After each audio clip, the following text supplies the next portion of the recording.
Hello guys, good evening. कैसे हैं आप लोग? आई होप अच्छे होंगे।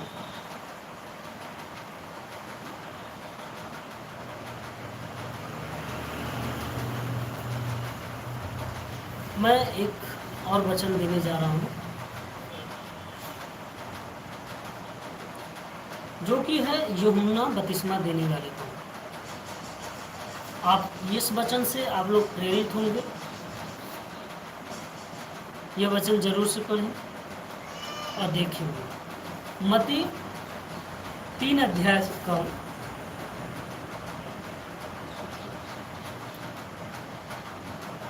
1 से 17 तक।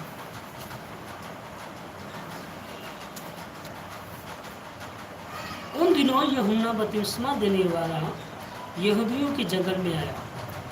वह यह कहकर प्रचार किया करता था, मन फिराओ क्योंकि स्वर्ग का राज्य निकट आ गया है।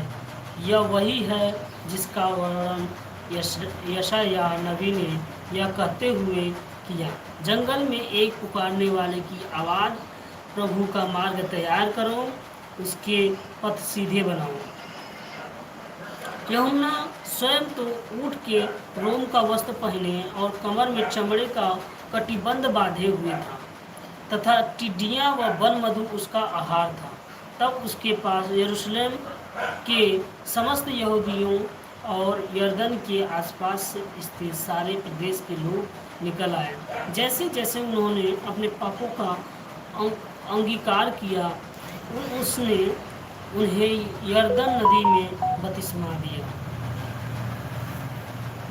परंतु जब उसने बहुत से फरीसियों और सदुकियों को बपतिस्मा लेने के लिए आते देखा तो उसने कहा, हे शाप के बच्चों, तुम्हें किसने सचेत कर दिया कि आने वाले प्रकोप से भागो? इसलिए अपने पश्चाताप के योग्य फल भी लाओ और अपने मन में यह न सोचो हमारा पिता इब्राहिम है, क्योंकि मैं तुमसे कहता हूँ कि परमेश्वर इन पत्थरों से भी इब्राहिम के लिए संतान उत्पन्न कर सकता है। कुल्हाड़ा अब भी पेड़ों की जड़ पर रखा हुआ है और प्रत्येक पेड़ जो इच्छा फल नहीं देता काटा और आग में झोंका जाता है। मैं तो तुम्हें पानी से बपतिस्मा देता हूँ और मेरे बाद जो आएगा वह तुम्हें आग से बपतिस्मा देगा।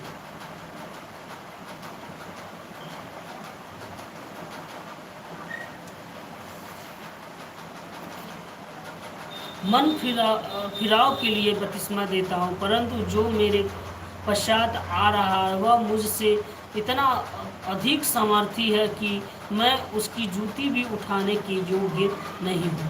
वह स्वयं तुम्हें पवित्र और आग से बपतिस्मा देगा। उसका सूप उसके हाथ में है। वह अपना खलिहान पूर्णतः साफ करेगा और अपना गेहूँ भंडार में इकट्ठा करेगा, परंतु भूसी को उस आग में जलाएगा जो बुझने की नहीं।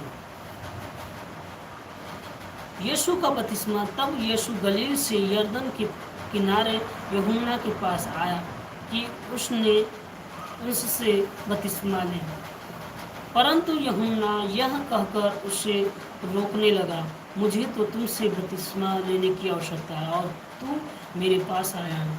परंतु यीशु ने उत्तर दिया, इस समय ऐसा ही होने दे, क्योंकि यह हमारे लिए उचित है कि इसी प्रकार सारी धार्मिकता को पूर्ण करें।